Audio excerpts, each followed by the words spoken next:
पाप बाप को छड़े ना, पाप अपना बाप को भी नहीं छोड़ता है। जैसा आपने बोया है वैसा ही आपको काटना पड़ेगा।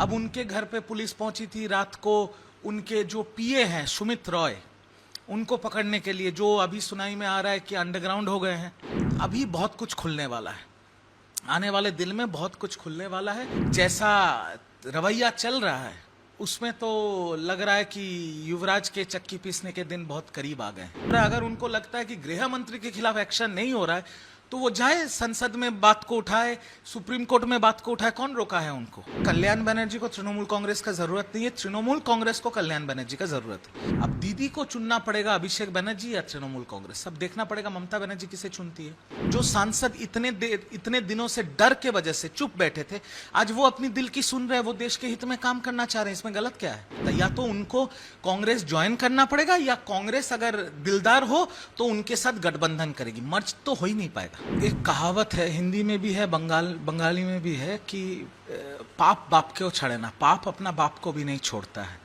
जैसा आपने बोया है वैसा ही आपको काटना पड़ेगा। अभी सीआईडी ने एक समन उनको दिया नकली साइन करने के लिए, विधायकों के साइन नकल करने के लिए। दूसरा मुझे सुनाई में आया सीआईडी और एक समन उनको दिया भड़काऊ भाषण के लिए। अब ईडी ने उनको बुलाया बीच में, 14, 15, 16 उनका 3 दिन तो कंटिन्यूअस शेड्यूल है ईडी और सीआईडी के पास। उसके ऊपर कल रात को 2 बजे शाल्बनी पुलिस, वेस्ट बंगाल पुलिस, जो गिरफ्तार हुए हैं भूतपूर्व विधायक मेदिनीपुर के सुजय हाजरा, उन्होंने शायद कुछ बोल दिया होगा, कुछ तथ्य रख दिया होगा सामने। अब उनके घर पे पुलिस पहुंची थी रात को, उनके जो पीए हैं सुमित रॉय, उनको पकड़ने के लिए, जो अभी सुनाई में आ रहा है कि अंडरग्राउंड हो गए हैं। तो देखिए बात यह है ना कि अभी बहुत कुछ खुलने वाला है, आने वाले दिन में बहुत कुछ खुलने वाला है। और अगर सुमित राय अरेस्ट होता है तो पेंडोरा का बॉक्स खुल जाएगा, क्योंकि उनको सब पता है कौन है सुमित राय। अभिषेक बनर्जी के सिर्फ पीए हैं। आप सांसदों और विधायकों को जाके पूछिए कि वो कौन है, आईपीएस ऑफिसर्स को जाके पूछिए वो कौन है। सांसद और विधायक को वो बोलते थे क्या करना है क्या नहीं करना है। आईपीएस ऑफिसर्स जितने बंगाल के हैं उनको वो चालना करते थे, उनको बोलते थे वो कि इसको उठाओ, इसको पकड़ो, यहाँ वोट करवाओ, वहाँ वो करो। तो सुमित रॉय कोई आम आदमी नहीं है। तो देखते हैं क्या करता है बंगाल की पुलिस। But CID, ED, CBI, west Bengal police, जैसा रवैया चल रहा है उसमें तो लग रहा है कि युवराज के चक्की पीसने के दिन बहुत करीब आ गए हैं। तो वो जाए ना, वो सुप्रीम कोर्ट जाए गृह मंत्री अमित शाह के खिलाफ। अभिषेक बनर्जी जी भी तो सांसद हैं, वो संसद में जब मॉनसून सेशन शुरू होगा वो ये बात को उठाएं, वो सुप्रीम कोर्ट जाएं। कौन रोका है उनको? बट उन्होंने जो भाषण दिया है वो भी तो गलत है। आज मैं गलती करूं और कोई और भी गलती करे, अगर मैं मान भी लेता हूं इस बात को, तो मेरी गलती तो सही नहीं हो जाती।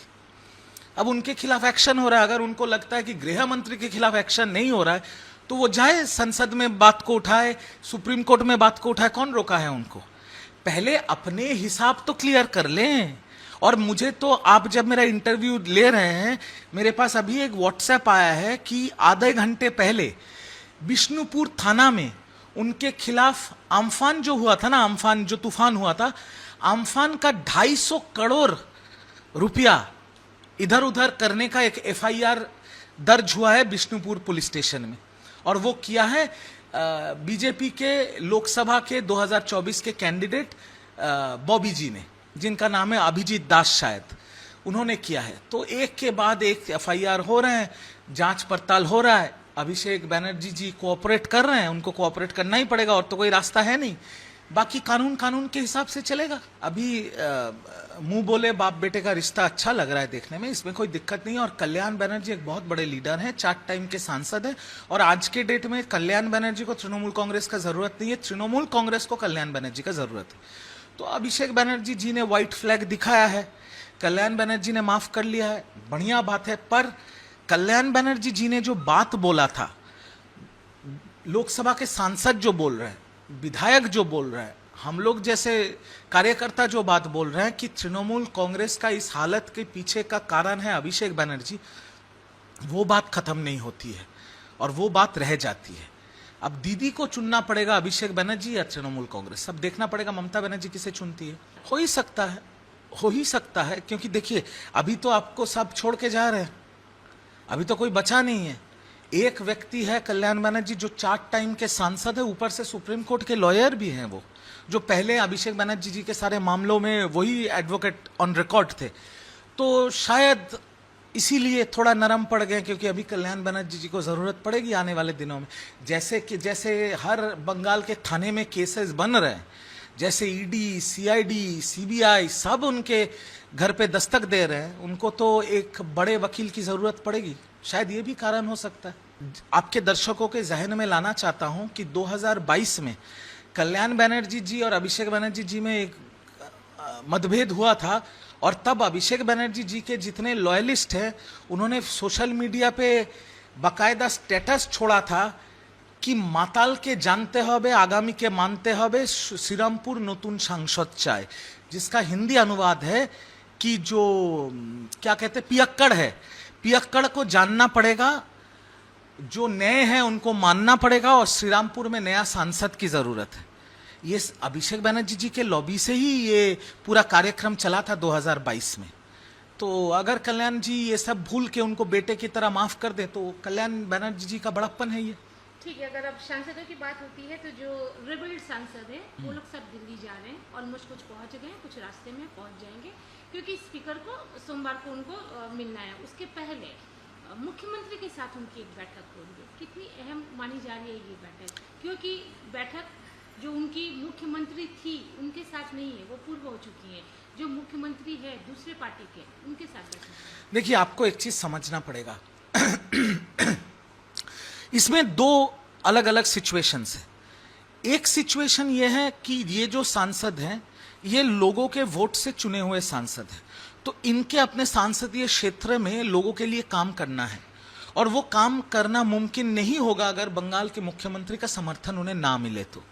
और दूसरा कारण ये है कि एनडीए की जो सरकार है, कुछ ही दिनों पहले विमेन रिजर्वेशन और डिमिलिटेशन बिल वो ला नहीं पाए, वो टेबल किए थे पर ला नहीं पाए क्योंकि उनको वोट्स मिले नहीं। पर अभी बहुत सारे इंपॉर्टेंट बिल्स है जो संसद में टेबल होने वाले हैं। उसमें विमेन रिजर्वेशन बिल है, उसमें डिलिमिटेशन बिल है, उसमें 1 नेशन 1 इलेक्शन बिल है, उसमें यूनिफॉर्म सिविल कोड का बिल है। तो देश के हित में जो बिल है उनको समर्थन चाहिए संसदों के वोट का, और उसके लिए अगर ये जो बागी तृणमूल के सांसद हैं, अगर वो बंगाल के मुख्यमंत्री जो भाजपा के मुख्यमंत्री शुभेंदु जी उनके साथ बात करें, या भाजपा के साथ बात करें, या भूपेंद्र यादव जी के साथ बात करके अगर एक सम्मति होती है कि देश के हित में हम काम करेंगे, और हमें जो जिन जनताओं ने वोट देके हमें भेजा है उनके हित में हम काम करेंगे, और उसके लिए देश के लिए जो जो बिल टेबल किया जाएगा उसमें हम समर्थन देंगे, तो ये तो बीजेपी के लिए विन विन सिचुएशन है, क्योंकि उनको तो ये सांसदों को बीजेपी में लेना भी नहीं पड़ेगा, और वो वोट भी दे सकते हैं या वोट से इनकार भी कर सकते हैं। दोनों तरीके से फायदा तो एनडीए सरकार को ही होगी और देश का फायदा होगा, तो ये तो हर जगह से विन विन सिचुएशन। मैंने जब 9 तारीख को मुंह खोला था तब आपने चलवाया था, और सारे देश के जनता ने बीजेपी से लेकर तृणमूल सब मेरे को गालियां दी। अभी क्या हो रहा है? अभी तो सारे सांसद सारे विधायक मैंने जो कहा था वही बोल रहे हैं। जो थ्रेट कल्चर तृणमूल कांग्रेस में था, एक सांसद, क्या उनको व्यक्ति स्वतंत्रता नहीं है? क्या उनको अपनी बात रखने की जगह नहीं होनी चाहिए? आज अगर एक सांसद 0 आवर में अपनी बात रखनी चाहे, वो क्यों नहीं रख पाएंगे? क्यों उनको बोल दिया जाएगा कि यही बोलना पड़ेगा?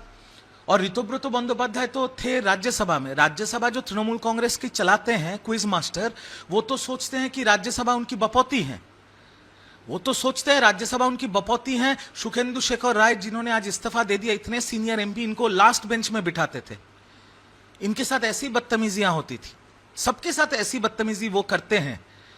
और अभी सब लोग इसीलिए मुंह खोल रहे हैं क्योंकि भय खत्म हो गया, सत्ता परिवर्तन हो गया बंगाल में। अभी थ्रेट कल्चर अभिषेक बनर्जी और क्विज मास्टर का चलेगा नहीं। अभी संसद जो उनका दिल कहेगा, जैसे रिजू दत्ता एएनआई के सामने वही बोल रहा है जो उसका दिल कह रहा है, उसका दिल मान रहा है, मैं वही करूंगा जो मेरे देश के हित में होगा। तो उसी तरीके से जो सांसद इतने दिनों से डर के वजह से चुप बैठे थे, आज वो अपनी दिल की सुन रहे हैं, वो देश के हित में काम करना चाह रहे हैं। इसमें गलत क्या है? कल्याण बनर्जी ने बोला है कि कांग्रेस के साथ में मर्जर नहीं हो रहा है। इसे कैसे देखते हैं? देखिए, वो मुमकिन नहीं है होना, क्योंकि अगर आपको एक पार्टी को मर्ज करना है दूसरी पार्टी के साथ, आपको उस पार्टी के 2/3 अंश को मर्ज करना पड़ेगा। तो अगर ममता दीदी या अभिषेक जी ये फैसला ले कि हमें कांग्रेस के साथ मर्ज भी करना है, उनके साथ तो कोई है नहीं। लोकसभा के सांसद 2/3 सांसद उनको छोड़ चुके हैं, विधानसभा के 2/3 विधायक उनको छोड़ चुके हैं, और जितने पोर्टफोलियो के कार्यकर्ता थे, जैसे मैं राष्ट्रीय प्रवक्ता था या जो भी पार्टी के यूथ या छात्र के नेता थे, वो तो या तो भाग गए हैं या उन्होंने दूसरी पार्टी में साइन कर लिया है। तो अब मर्ज करेगा कौन? सिर्फ ममता दी और अभिषेक? ये तो नहीं हो सकता। या तो उनको कांग्रेस ज्वाइन करना पड़ेगा, या कांग्रेस अगर दिलदार हो तो उनके साथ गठबंधन करेगी। मर्ज तो हो ही नहीं पाएगा। 15 साल से मैं जिस पार्टी में था, उस पार्टी में ये जो सांसद है या जो विधायक है, उनके साथ तो मेरा व्यक्तिगत रिश्ता है ही। बहुतों के साथ मेरा बात हुआ है और बहुतों के साथ मेरा बात हो भी रहा है, बट उनका नाम मैं आपको नहीं बता सकता, वो ब्रीच ऑफ ट्रस्ट हो जाएगा। एक और चीज कि ममता बनर्जी ने डोरिना क्रॉसिंग में जब धरने पे बैठी थी, तो उन्होंने एक बयान दिया था जो एक कम्युनिटी को टारगेट किया था, उसके खिलाफ FIR हो गई है। इसे क्या बोलेंगे? ये बयानबाजियां जो थी काफी हावी पड़ी TMC के ऊपर। वो एक बयान दीदी का एक बयान 2026 का जो विधानसभा चुनाव था, उसमें हम 50% हार चुके थे सिर्फ उस बयान के वजह से। उस बयान के वजह से बंगाल के 80% हिंदू एकजुट हो गए। बंगाल की मुख्यमंत्री स्टेज से ये कह रही है कि अगर मैं हट गया तो एक कम्युनिटी तुमको घेर लेगा। ये कह सकते हैं। मैं भी दरीना मंच पे, जब दीदी ने ये बात कही थी, मैं मंच में शामिल था, और मेरे बाजू में जो 3-4 विधायक बैठे थे, उनमें 2 मंत्री थे। मैं उनकी शक्ल देखने लग गया और मैं उनसे पूछा क्या बोल गई ये। वो मंत्री तक मुझे बोल रहे थे, यार ये क्या बोल गई दीदी। उस टाइम हमें नहीं पता था, अभी समझ में आ रहा है कि उसका खामियाजा कैसे भुगतना पड़ा पार्टी को। उस एक बयान की वजह से 50% विधानसभा चुनाव हम हार गए थे, और उस एक बयान की वजह से बंगाल के 80% हिंदू एकजुट हो गए तृणमूल कांग्रेस के खिलाफ।